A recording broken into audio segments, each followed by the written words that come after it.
সুপ্রভাত বন্ধুরা। আজ 29শে জুন 2025, শুভ রবিবার, ভীষণ মজার দিন।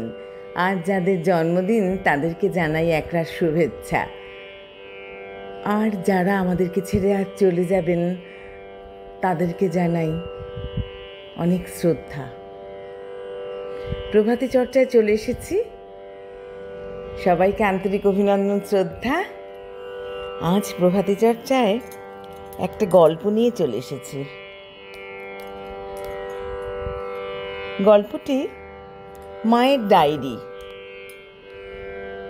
সন্তানকে না বলা মায়ের কিছু কথা। একদিন সব কিছু ফিরে আসবে, হারিয়ে ফেলা ঘুম, শান্তি, নিজের জন্য সময়।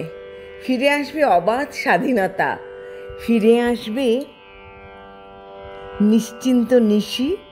কিন্তু যে কোনো দিন ফিরে আসবে না, তা হলো তোমার এই ছোট্ট শৈশব। আর সকাল সকাল উঠে তোমার ময়লা কাঁথা চাদর কাচবার তাড়া থাকবে না, তোমার জন্য আর শখ করে নতুন খেলনা কেনা হবে না, তুমি আর দাঁতহীন হাসিতে আমার আঙুল কামড়াবে না, না বলার ভঙ্গিতে দুই মুঠো হাত দিয়ে আমার চুল ছিঁড়ে আমাকে মাটিতে শুইয়ে দিতে। তুমি বাবার চুলও ধরে টেনে দুষ্টুমি করে হাসবে না। তোমার জন্য আলাদা রান্নার সেই ছোট ছোট কষ্টগুলো আর থাকবে না। বাড়ির কোণে ছড়িয়ে থাকা খেলনাগুলো তুলে নিতে হবে না।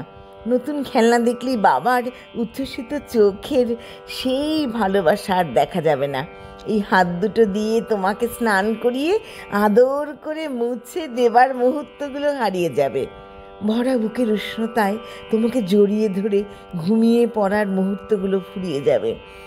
একদিন তুমি বড় হয়ে যাবে, আমার শরীরের ব্যথা যন্ত্রণার ইতিহাস হয়ে যাবে।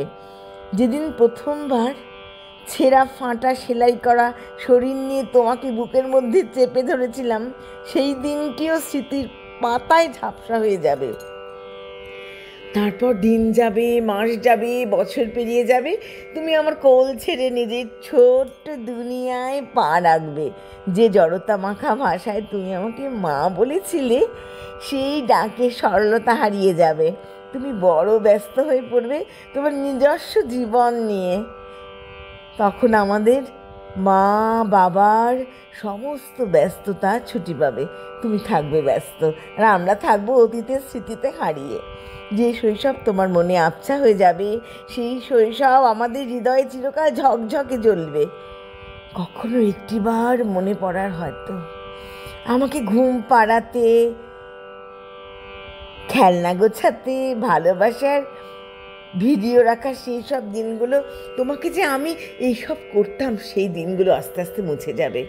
আর আমাদের মনে পড়বে তোমার ছোট্ট হাতের টান, দুধের গন্ধে মাখা শরীরের উষ্ণতা, তোমার নির্ভরতা, তোমার অবুঝ ভালোবাসা। সেই সব অনুভূতি কোনো বিকল্প আর কোনো দিনও খুঁজে পাওয়া যাবে না, কারণ শৈশব একবারই আসে, আর তা হারিয়ে গেলে আর কখনো ফিরে আসে না।